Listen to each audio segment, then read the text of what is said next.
शरण महालक्ष्मी कुमारी वसुंधरा प्रभुया चरणे दानशीलतया शरण महालक्ष्मी कुमारी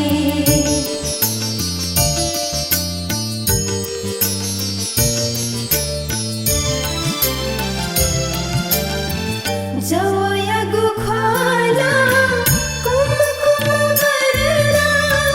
खवया गुख्वाला भिंगुली वर्णा जवया गुख्वाला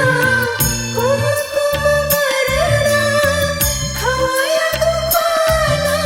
भिंगुली वर्णा दत्तया गुख्वाला भासु गुवर्णा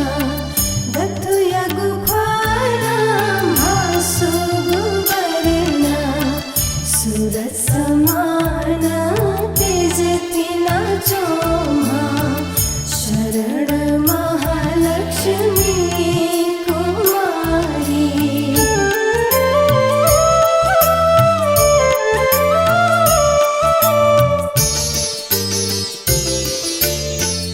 रत्नया मधुका शिरसतुया प्रथम गुलाता जपमाला जोनाओ रत्नया मधुका शिरसतुया प्रथम गुलाता जपमाला जोनाओ द्वितीय गुलाता जोलान का जोनाओ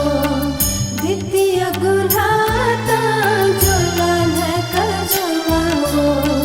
तृतीय गुलाता भैवर बियाओ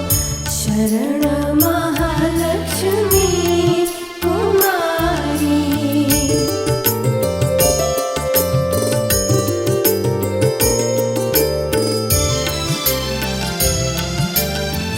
खो पखे प्रथमा पुस्तक जोनाओ द्वितीय गुलाता वागी जोनाओ खो पखे प्रथमा पुस्तक जोनाओ द्वितीय गुलाता वागी जोनाओ तृतीय गुलाता कलश जोनाओ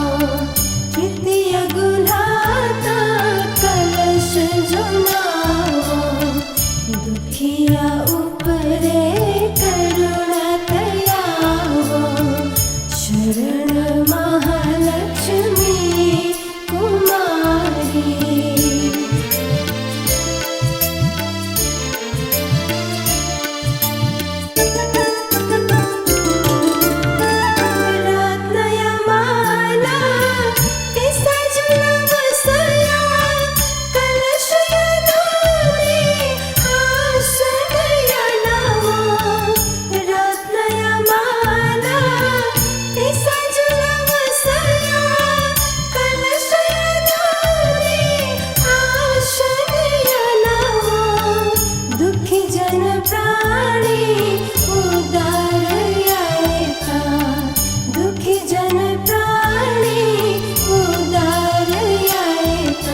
वसुंधरा